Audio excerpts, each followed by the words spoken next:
Hello everyone, আসসালামু আলাইকুম। সবাইকে স্বাগত জানাচ্ছি ভুবনস মম চ্যানেলের নতুন একটি ভিডিওতে। আশা করি আজকের ভিডিওটি আপনাদের সবার ভালো লাগবে। কালকে রাত থেকেই তো বৃষ্টি, এই যে আজকে সকালবেলাও বৃষ্টি হচ্ছে অল্প অল্প। তো বৃষ্টি দেখে আমি ঘরের গাছগুলিও বারান্দায় নিয়ে রেখেছি, কারণ বৃষ্টির পানি পেলে কিন্তু গাছ অনেক বেশি সুন্দর সতেজ হয়। তো সেজন্যই এনে রাখা। এই যে গাছগুলি কিন্তু বৃষ্টির পানি পেয়ে অনেক সতেজ। তো গাছ দেখতে দেখতে এদিকে নাস্তা বানানোর সময় হয়ে গিয়েছে, কারণ আমার ছেলে আবার 7:30টায় স্কুল ও চলে যাবে। তাই এখানে ঝটপট নাস্তাটা রেডি করতেছি। ফ্রোজেন পরোটা ছিল, সেই পরোটা নামিয়েছি, আর মিষ্টি আছে, তো এটা দিয়ে ওকে নাস্তা দিয়ে দিব। তো এই যে পরোটা ভেজে নিলাম, এখন মিষ্টি দিয়ে ওকে নাস্তাটা দিয়ে দিব। আমি এখন ওর সাথে খাবো না, কারণ এত সকালবেলা আমার নাস্তা করতে ভালো লাগে না, এই 7টার সময় নাস্তা করতে ভালো লাগে না। তো ওর তো স্কুল আছে, কি করা, ওকে তো নাস্তা খেতেই হবে। ও খেতে চায় না, কিন্তু ওকেও অনেকটা জোর করেই একটু খাইয়ে দিই, কারণ আসবে তো সেই দুপুর 1টা বেজে যাবে আসতে আসতে। তো এত সময় যদি না খেয়ে থাকে তাহলে তো ভালো লাগবে না। তাই সকালবেলা অল্প করে হলেও একটু নাস্তা খাইয়ে দিই। প্রিয় দর্শক, আপনারা যে যেখান থেকে বসে এই মুহূর্তে আমার ভিডিওটি দেখতেছেন, আপনারা সবাই প্লিজ আমার ভিডিওতে একটি লাইক দিয়ে দিবেন। আর আমার ভিডিওটি যদি ভালো লাগে তাহলে আমার চ্যানেলটি সাবস্ক্রাইব করে আমার পাশে থাকবেন। আর এখন আমার নাস্তার জন্য একটা ডিম পোস্ট করে নিয়েছি। আমি তো মিষ্টি দিয়ে পরোটা খাবো না, তাই ডিম পোস্ট করলাম। তো ডিম পোস্ট আর পরোটা এই সকালের নাস্তা। তো নাস্তা খাওয়া শেষ করে এরপরে আমি একটু ডাইনিং টেবিলটা গুছিয়ে নিচ্ছিলাম। ডাইনিং টেবিলে একটা সতেজ ফুল এনে রাখলাম। এই যে এই ফুলটা না গত রাত্রে মনে হয় বৃষ্টিতে কিভাবে যেন ভেঙে গেছে। তো আমি ভাবলাম যে ঘরে নিয়ে রেখে দিই। তো পানিতে রাখলেও না এই ফুলটা কিন্তু অনেক দিন এরকম সতেজ থাকে।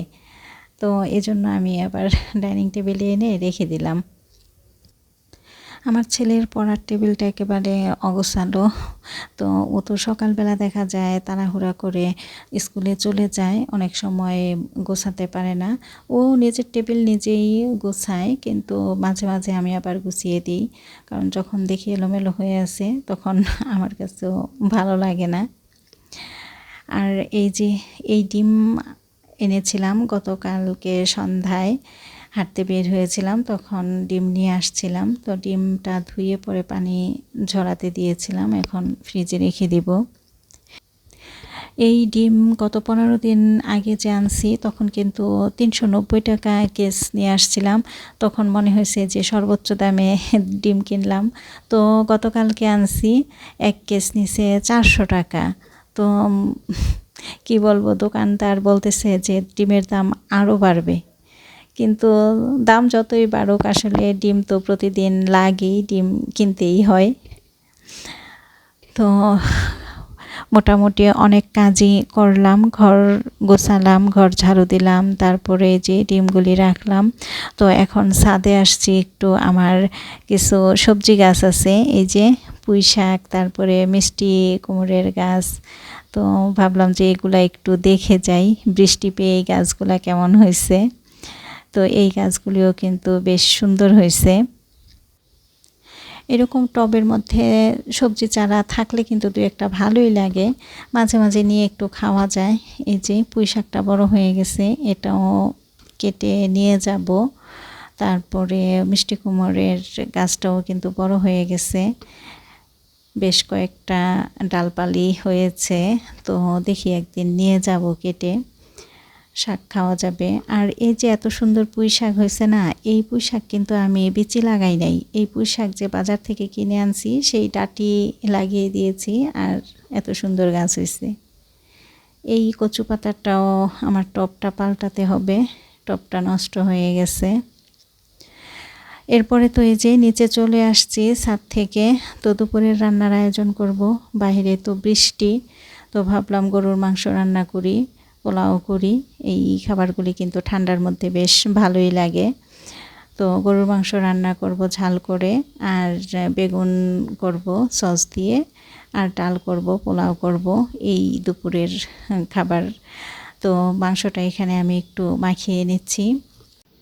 তো মাংসের মধ্যে এখানে আমি আদা রসুন বাটা, হলুদের গুঁড়া, মরিচের গুঁড়া, ধনিয়ার গুঁড়া, লবণ, তেল সব কিছু দিয়ে তারপরে ভালোভাবে মাখিয়ে নিচ্ছি।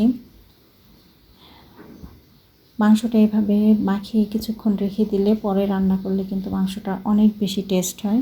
এখন আমি ঢেকে 1 ঘন্টা রেখে দেব। 1 ঘন্টা পরে এই যে চুলায় প্যান বসিয়ে দিলাম। তেল দিয়ে তেলটা গরম হলে এরপরে এখানে তেজপাতা, দারুচিনি, এলাচ, লং একটু ভেজে তারপরে পেঁয়াজটা ভেজে নিলাম। এখন এই যে মাংসটা দিয়ে দিচ্ছি। মাংসটা দিয়ে পরে এখন একটু নাড়াচাড়া করে তারপরে ঢেকে রাখবো। আস্তে আস্তে আঁচে হবে গরুর মাংসটা। আর এদিকে এই যে ডাল বসিয়ে দিয়েছি, ডাল কিন্তু বলক চলে আসছে। তো ডাল সিদ্ধ হয়ে গেছে, এখন আমি ডালটা নামিয়ে নিয়েছি। আর ডাল বাগারের জন্য এখানে পেঁয়াজ আর রসুনটা ভেজে নিচ্ছি। পেঁয়াজ আর রসুন ভাজা হয়ে গেছে, এই যে ডালে বাগার দিয়ে দিয়েছি। ডালটা এখন জিরা ফাঁকি দিয়ে ঘুটে পরে নামিয়ে রাখবো।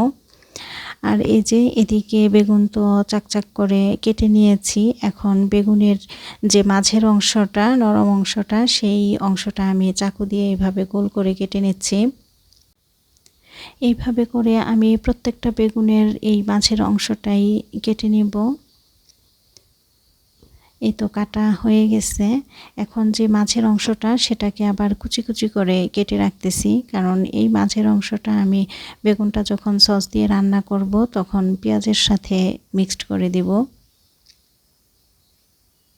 তো সবগুলি আমি এখন কিন্তু কুচি কুচি করে কেটে নিচ্ছি। কাটা হয়ে গেছে সবগুলি।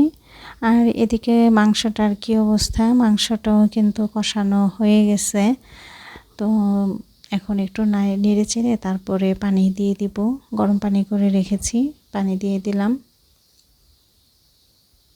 একটু নাড়াচাড়া করে পরে ঢেকে দিব। মাংসটা আস্তে আস্তে আঁচে হবে। আর এদিকে বেগুন আমি লবণ আর হালকা হলুদ মাখিয়ে রেখেছি। আর একটা ডিমও লাগবে, ডিমটা আমি পেঁয়াজ মরিচ দিয়ে ফেটিয়ে নেব।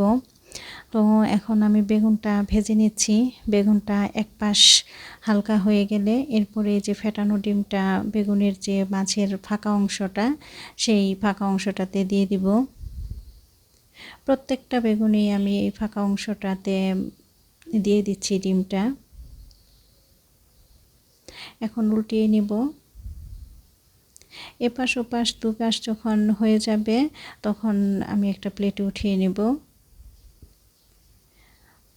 বেগুনটা কিন্তু হয়ে গেছে, এখন এই যে প্লেটে উঠিয়ে নিচ্ছি। এখন এই প্যানটাতেই আরও একটু তেল দিয়ে দিলাম। তেলটা গরম হলে এরপরে বেগুন যে কুচি করে রেখেছিলাম সেই কুচানো বেগুন আর সাথে পেঁয়াজ দিয়ে ভালোভাবে আমি ভেজে নিচ্ছি। সামান্য একটু পানিও দিলাম যাতে পেঁয়াজটা একেবারে পুড়ে না যায়। আর এখানে লবণ, আদা রসুন বাটা দিয়েছি।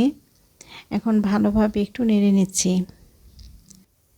এখন টমেটো সস দিয়ে দিলাম, তারপরে চিনি দিলাম আর কাঁচামরিচ দিয়ে দিলাম। ভালোভাবে নেড়ে নিচ্ছি। এরপরে আমি যেই বেগুনটা ভেজে রেখেছিলাম সেই বেগুনটা একটা একটা করে দিয়ে দিব, আর একটা একটা করে সস দিয়ে মাখিয়ে পরে একটু সাইড করে রাখবো যাতে অন্য বেগুনগুলো ভালোভাবে মাখানো যায়। এভাবেই কিন্তু সবগুলি বেগুনে যে মাখিয়ে নিয়েছি, হয়ে গেছে। আর এদিকে এই যে মাংসটাও হয়ে গেছে। তো মাংসটাতে এখন আমি শাক মশলা দিয়ে দিব। এই শাক মশলাটা দিলে কিন্তু মাংসের টেস্ট অনেক বেড়ে যায়। তো শাক মশলাটা দিয়ে দিয়েছি। এখন একটু নাড়াচাড়া করে পরে ঢেকে রাখবো, এরপরে নামিয়ে ফেলবো। আর এদিকে এই যে পোলাওয়ের চালটা এখন ধুয়ে রাখবো। মাংস হয়ে গেছে, মাংসের কালারটা কিন্তু মাশাআল্লাহ অনেক বেশি সুন্দর আসছে। তো এখন আমি পোলাওটা রান্না করে ফেলবো। আজকে ফ্রেশ সাদা পোলাই রান্না করব। আজকে গাজর বা বরবটি কিছুই দিব না, একেবারে ফ্রেশ সাদা পোলাও। তো আমি কিন্তু এখন চালটা ভালোভাবে ভেজে নিচ্ছি, ভাজা হয়ে গেছে। এখন দুধ দিয়ে দিলাম আর সাথে গরম পানি দিয়ে দিচ্ছি। এখন ভালোভাবে নাড়াচাড়া করে নিচ্ছি। কাঁচামরিচ দিয়ে দিব, কয়েকটা কাঁচামরিচও দিয়ে দিলাম। এখন ঢেকে রাখবো। পোলাওটা কিন্তু ফুটে আসছে। এখন আমি কিশমিশ দিয়ে দিলাম। পোলাওতে কিশমিশ দিলে আমার কাছে অনেক বেশি ভালো লাগে, যদিও আমার ছেলে মোটেই পছন্দ করে না কিশমিশ, কিন্তু আমার কাছে কেন জানি পোলাওতে কিশমিশ দিলে অনেক বেশি মজা লাগে, অনেক বেশি ভালো লাগে।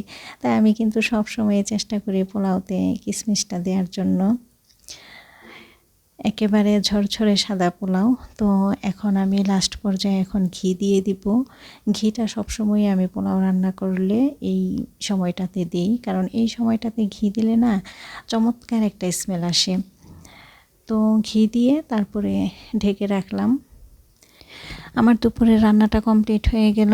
আজকে দুপুরের রান্নায় ফ্রেশ সাদা পোলাও, গরুর মাংস, ডাল আর সস দিয়ে বেগুন এই করেছি। তো এইসব খাবার কিন্তু বৃষ্টিতে খুব ভালো লাগে। তো এদিকে এখনও কিন্তু বৃষ্টি হচ্ছে, সারাদিনই আজকে বৃষ্টি, ঝুম বৃষ্টি।